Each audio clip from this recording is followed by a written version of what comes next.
The crystal tumbler of ice water hit Sarah's face with such force that she gasped, the shock of it stealing her breath before the cold even registered. Water dripped from her hair onto the cream Persian rug beneath her feet. A rug that cost more than her car, as her future mother-in-law had mentioned at least 3 times that afternoon. "That," Victoria Ashford said, her voice sharp as broken glass, "is what I think of your little announcement. Hey everyone, quick! Drop a comment right now and tell me where you're watching from. You're not going to believe what happens next. Hit subscribe so you don't miss the ending of this story." Sarah stood frozen in the Ashfords' marble-floored living room, water streaming down her face, her white blouse now transparent and clinging to her skin. Through the blur of water in her eyes, she could see her fiancé, Daniel, standing by the bay window, his face pale, his mouth opening and closing like a fish out of water. "Mom, what the hell?" Daniel finally managed, but his voice was weak, uncertain. "Don't you mom me, Daniel Ashford." Victoria set the empty tumbler down on the mahogany side table with a sharp click.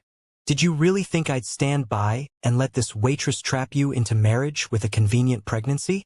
Sarah's hand instinctively moved to her still flat stomach. They'd only just told Victoria and Daniel's father, Richard, about the baby 5 minutes ago. 5 minutes was all it had taken for her future mother-in-law to transform from cold politeness into this vengeful stranger. "It's not like that," Sarah said, finding her voice despite the humiliation burning through her chest. "We love each other." The baby was unexpected. But love? Victoria laughed, and it sounded like shattering porcelain. "My son is set to inherit a pharmaceutical empire worth $3 billion. You work at a diner in Queens, wear clothes from discount stores, and drive a car that's older than your relationship. Tell me, Sarah, what exactly do you bring to this marriage besides a conveniently timed pregnancy?" "Victoria, that's enough." Richard Ashford finally spoke from his leather chair, but even his objection sounded tired, performative. "It's not enough, Richard. Not nearly enough." Victoria turned her attention back to Sarah. "I've dealt with gold diggers before. Daniel's older brother nearly married one 3 years ago, before I showed him who she really was. But you're more calculating than the others. Getting pregnant? That's quite the play." "I'm not a gold digger," Sarah said, her voice shaking. "I didn't even know who Daniel was when we met." That part was true. She'd been working a double shift at Rosie's Diner when Daniel had come in at 2 a.m. with a flat tire. He'd kept coming back, night after night, until she finally agreed to go out with him. It was 3 weeks before she learned his last name was Ashford, as in Ashford Pharmaceuticals. "Oh, please." Victoria waved her hand dismissively. "Everyone knows who the Ashfords are." "I have family too," Sarah said quietly, the words escaping before she could stop them. "I have a brother." Victoria's eyes narrowed. "A brother you've never mentioned? How convenient." "I don't talk to him much," Sarah said, "but he's in New York. And The front door opened. Everyone turned toward the entrance as footsteps echoed across the marble foyer. Sarah's stomach dropped. She knew those footsteps. "Excuse me," came a voice from the doorway. "But I was told I could find Sarah Thompson here, and judging by the fact that she's soaking wet and looks like she's about to commit murder, I'd say I arrived just in time." Michael Thompson stood in the doorway, 6 feet 2 inches of controlled fury in a custom suit. His dark eyes swept the room, taking in everything. "Michael," Sarah breathed, "what are you doing here?" "You pocket-dialed me 20 minutes ago. I heard everything." His eyes locked on Victoria. The pregnancy announcement, the accusations, the sound of water hitting skin. "So I got in my car and drove here." He walked into the room like he owned it. "You must be Mrs. Ashford." "I am." Victoria was trying to place him, confusion flickering across her face. "And you are Michael Thompson, Sarah's brother." He held out his hand. Victoria took it automatically. "Sarah just mentioned she had a brother." "Yes. Well, Sarah and I have a complicated relationship." Michael shrugged off his jacket and draped it around Sarah's shoulders. "Are you all right?" "I'm fine," Sarah said, though her voice cracked. You're not fine. You're soaking wet and shaking. He turned back to Victoria. I have to say, Mrs. Ashford, throwing water on your pregnant future daughter-in-law is quite the power move. Bold strategy. Victoria's face flushed. Now see here, Mr. Thompson. It's Dr. Thompson. I have a PhD in computer science from MIT. Also an MBA from Harvard. Michael smiled coldly. Thompson Technologies. Perhaps you've heard of it. The room went silent. Sarah watched the realization dawn on Victoria's face. Thompson Technologies wasn't just any tech company. It was the tech company. Michael wasn't just wealthy, he was billionaire wealthy. You're that Michael Thompson? Victoria's voice had lost all its confidence. I'm the only Michael Thompson who owns Thompson Technologies, yes. He turned to Daniel. And you? What did you do when your mother assaulted your pregnant fiancée? I told her to stop, Daniel said weakly. Did you? Because you're still 15 feet away from Sarah. Michael's voice could have cut steel. So let me tell you what I did when I heard this through a pocket dial. I dropped a meeting with senators about education funding, got in my car, and drove across the city. And I don't even like Sarah most of the time. Hey! Sarah protested. You know it's true. You're stubborn and you refuse help even when you need it. Michael's expression softened as he looked at her. But you're still my sister. And nobody gets to treat you like this. Victoria had recovered slightly. Dr. Thompson, I think there's been a misunderstanding. I didn't realize Sarah came from such an established family. There's no misunderstanding, Mrs. Ashford. You made yourself very clear. You called Sarah a gold digger. You said she trapped your son with a convenient pregnancy. Michael's voice was pleasant again, which somehow made it worse. You said you dealt with gold diggers before and that Sarah was just more calculating than the others. Did I miss anything? Victoria's mouth opened and closed. In the heat of the moment. Heat of the moment requires several seconds of deliberate action. Picking up a glass, aiming it, throwing it. That's premeditated assault of a pregnant woman. Now that's taking things too far, Richard interjected. Assault is a strong word. It's the legal word, Mr. Ashford. Michael pulled out his phone. Why don't we call the lawyers now? Mine are quite good. Michael, Sarah said quietly. Don't. Michael studied her face, and Sarah could see him fighting his instincts. Fine, we'll go. But not before I make a few things clear. He turned back to the Ashfords. Sarah didn't know who I was when we were adopted. Our parents made sure of it. They wanted us to grow up as siblings, not as a rich kid and a charity case. When they died, I inherited the company because I'd been running it with Dad. Sarah got a trust fund. She didn't contest it, didn't demand more, didn't even ask me to share equally, even though I tried. Sarah felt tears burning behind her eyes. They'd never discussed the inheritance publicly. You want to know why? Because she didn't want anyone to think she was with Daniel for his money. She wanted to build her own life. She wanted to be sure that when she got married, it was for love and nothing else. Michael's voice dropped lower. So when you call my sister a gold digger, you're insulting someone who walked away from billions because she didn't want to be defined by money. And you know what's really funny? Sarah's trust fund alone is worth more than your son will inherit. She could buy a penthouse in Manhattan with cash. She just chooses to live in Queens and work at a diner because that's who she is. Victoria looked stunned. Daniel looked sick. Now here's what's going to happen. Sarah and I are leaving. Tomorrow, Daniel, you decide whether you want to be a man who stands by his fiancée or a boy who lets his mother run his life. And you, Mrs. Ashford, are going to think very carefully about the kind of grandmother you want to be. The choice is yours, but the consequences will be permanent. He held out his hand to Sarah. Come on, let's get you home. As they walked toward the door, Daniel finally spoke. Sarah, wait. She turned, hope flickering despite everything. Is it true? Daniel asked. About the trust fund? You actually have money? The hope died. Does it matter? Sarah asked quietly. You let me pay for everything. If you had money, why would you? Because I wanted you to feel like you were taking care of me, Sarah said, her voice breaking. Because I didn't want money to be part of our relationship. Because I loved you. I do love you. Then tell me, Sarah interrupted. What's my favorite book? What am I most afraid of? What do I want to do after nursing school? Daniel stared at her, mouth opening and closing. You never asked, Sarah said. You wanted to save me, not know me. Michael guided her out the door, and Sarah finally let herself cry. Michael's penthouse became Sarah's refuge over the next few days. She moved through his guest suite in a fog, ignoring Daniel's 17 calls, his texts, the flowers he sent. Then, 8 days after the incident, Michael came home early from work, his face dark with fury. We have a problem, he said. Sarah looked up from her nursing textbook. What kind of problem? Victoria Ashford kind of problem. Michael tossed a folder onto the coffee table. My lawyers just got served.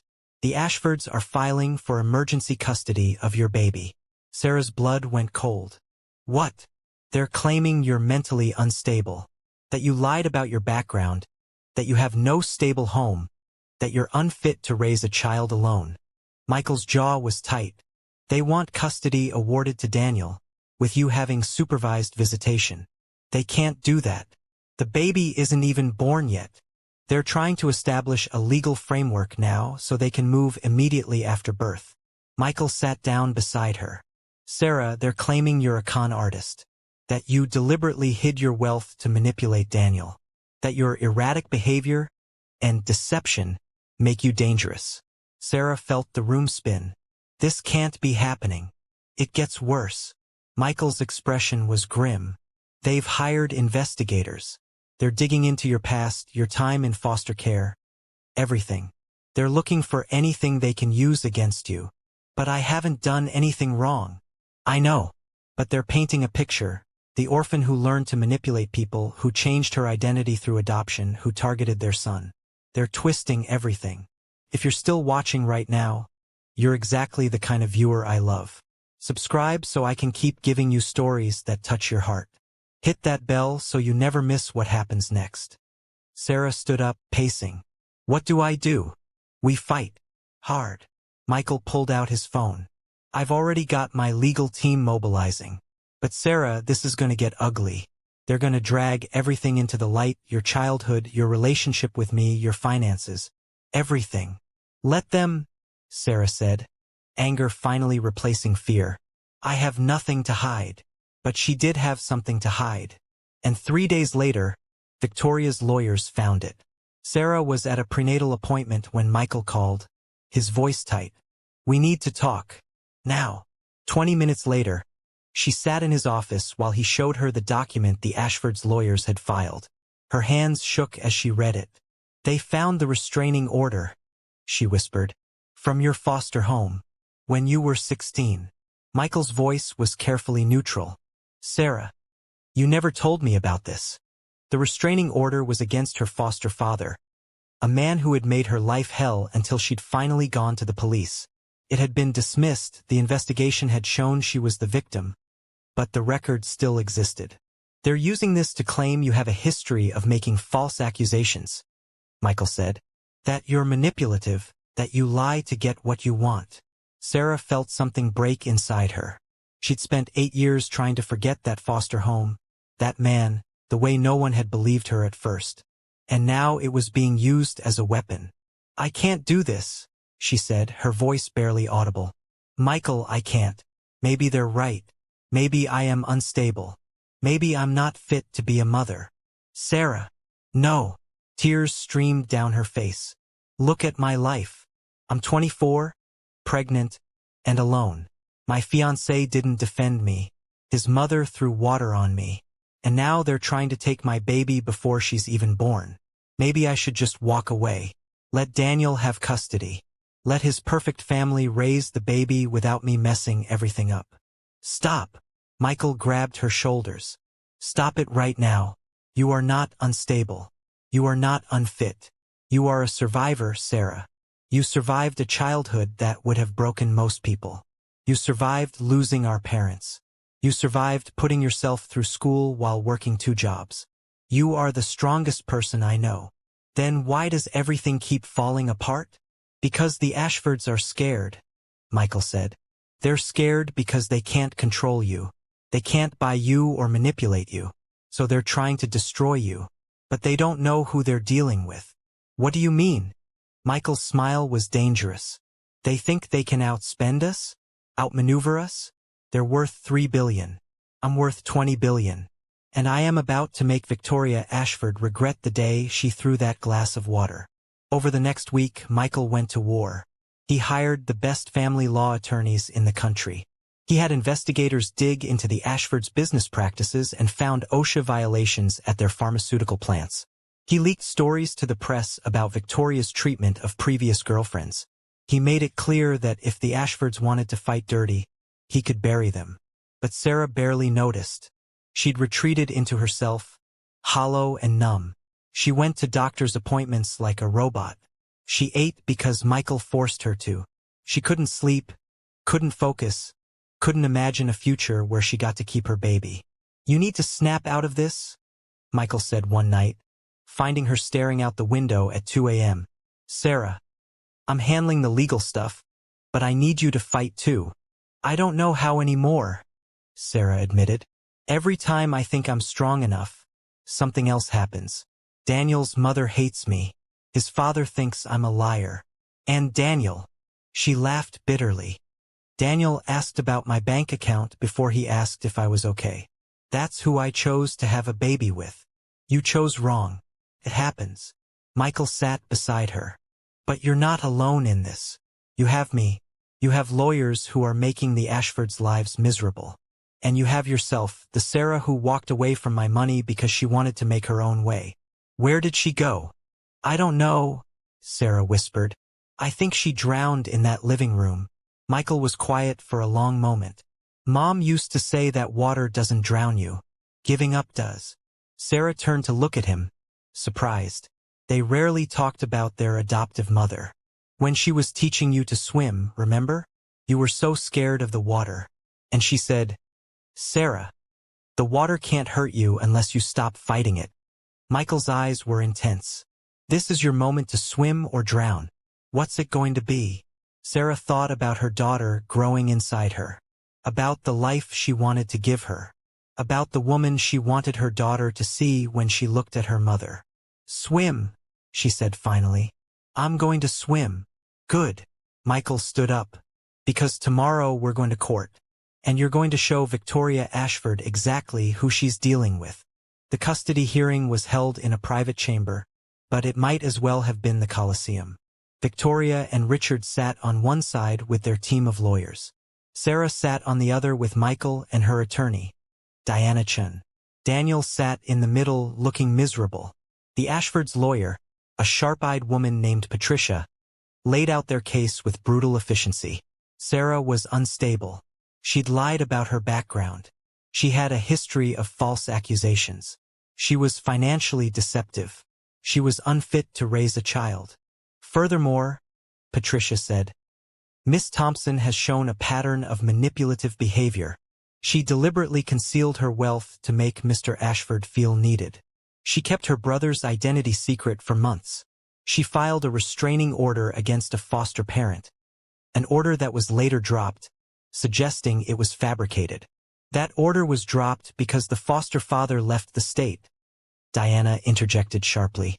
The investigation confirmed Miss Thompson was telling the truth. Your characterization is defamatory. Is it? Patricia smiled coldly. Or is it simply a pattern?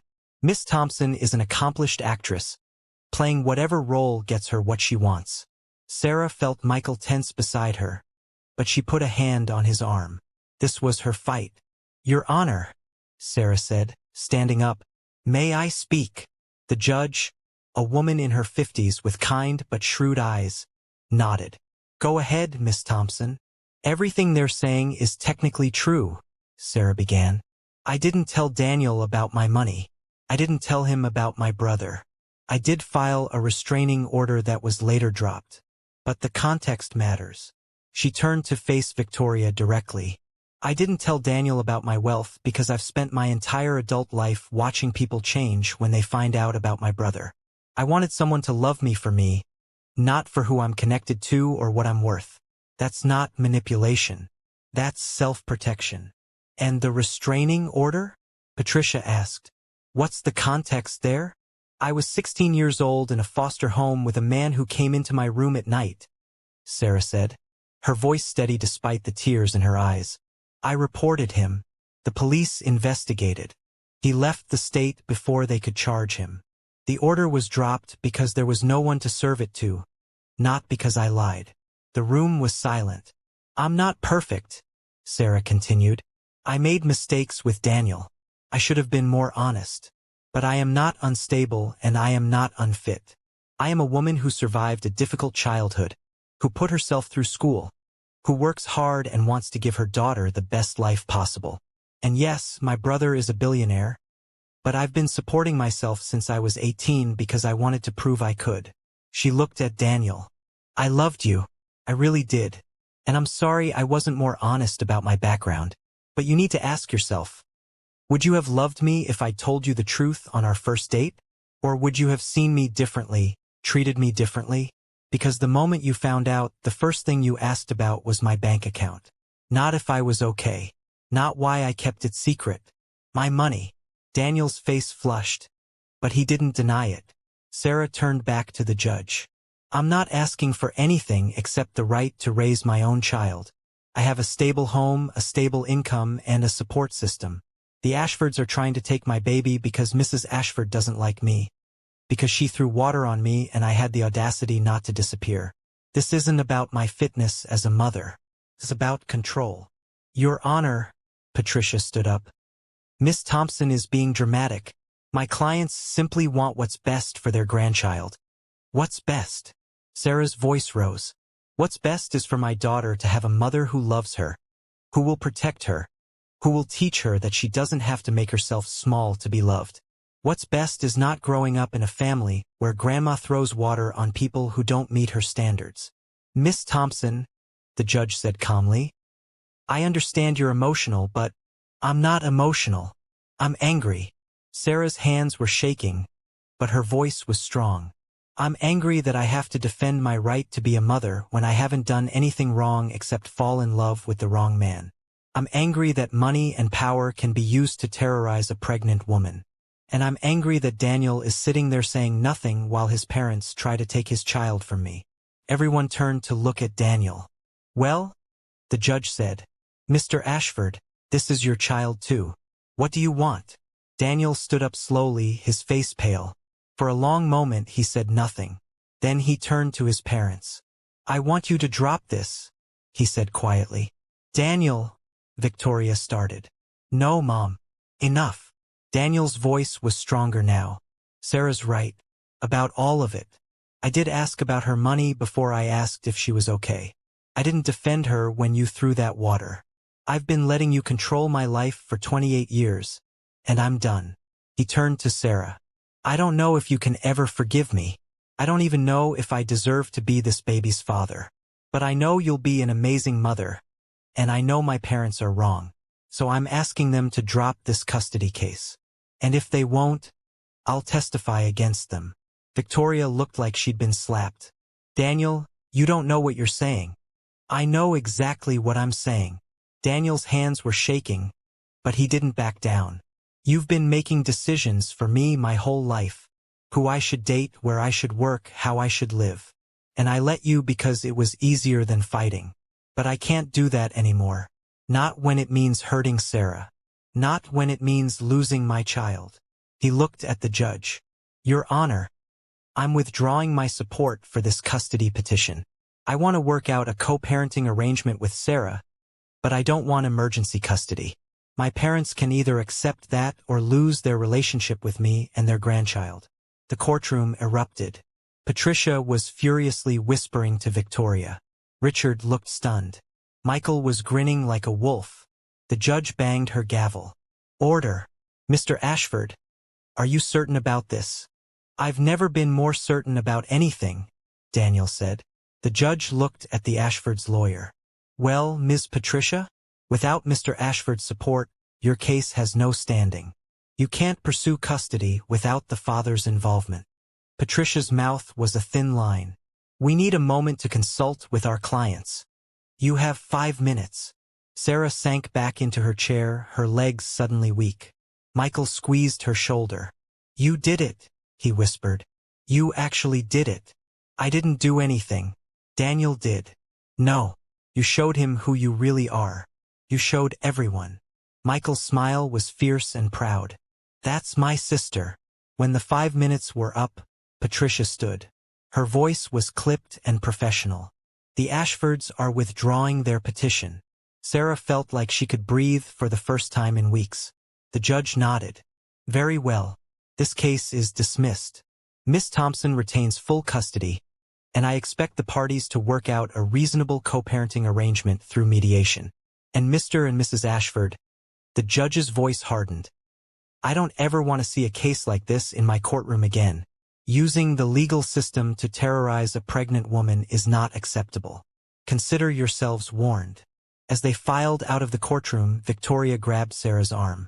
"This isn't over," she hissed. "Actually, it is." Michael stepped between them. "Because if you come after my sister again, I will personally ensure that Ashford Pharmaceuticals faces every regulatory investigation possible. I'll tie you up in legal battles for years. I'll make sure everyone knows what kind of people you really are. Are we clear?" Victoria's face went white. She released Sarah's arm and stepped back. Outside the courthouse, Sarah finally let herself collapse against Michael. "Is it really over?" "It's really over," he confirmed. Daniel approached hesitantly. "Sarah, can we talk?" She looked at him. This man she'd loved, who'd hurt her, who'd finally stood up when it mattered. "Not now," she said, "but eventually, for the baby." Daniel nodded, relief flooding his face. "Thank you." As they drove back to Michael's penthouse, Sarah felt something shift inside her. The fear was still there, but it was smaller now. Manageable. "You know what I realized in there?" she said to Michael. "What?" "I don't need to be saved. I just needed to remember how to save myself." Michael smiled. "Took you long enough." For months later, Elizabeth Marie Thompson Ashford came into the world screaming, healthy and perfect. Daniel was there, holding Sarah's hand through labor. Michael was there, filming everything. Even Victoria and Richard were there, waiting nervously in the hallway. When Victoria finally met her granddaughter, she cried. "I'm so sorry," she whispered to Sarah, "for everything. I was so wrong." Sarah, exhausted and euphoric, just nodded. Forgiveness would take time. Trust would take longer. But for her daughter's sake, she was willing to try. Daniel proved himself over the following months. He went to therapy, moved into his own place, showed up for every single appointment and diaper change. They weren't together, that ship had sailed, but they were learning to be partners in parenting. Victoria and Richard kept their distance but sent gifts, asked permission before visiting, and slowly, painfully, began to understand what they'd almost lost. And Sarah? She finished nursing school, started working at a children's hospital, and moved into a beautiful apartment in Brooklyn that she paid for with her own money. Though Michael did insist on furnishing the nursery. On Elizabeth's first birthday, Sarah stood in her apartment surrounded by family. Complicated, messy, imperfect family, and watched her daughter destroy her birthday cake. "She gets that from you," Michael observed, filming the destruction. "The determination. She gets it from all of us," Sarah said, watching Daniel help Elizabeth open presents while Victoria and Richard looked on adoringly. "The good and the bad." "Mostly good, though," Michael said. "Mostly good," Sarah agreed. That night, after everyone had left and Elizabeth was asleep, Sarah stood in the nursery and thought about everything that had led to this moment. The water thrown in her face, the custody battle, the moment she'd almost given up, the moment she'd found the strength to fight. Some families break when money enters the room. Others reveal who they really are. Sarah's family had done both. And somehow, impossibly, they'd found a way forward. Not perfect, not easy, but real. And that was enough. Thanks for watching. Hit that subscribe button if the story had you on the edge of your seat, and drop a comment telling me what you would have done in Sarah's situation. Would you have forgiven the Ashfords? Would you have walked away? Let me know below.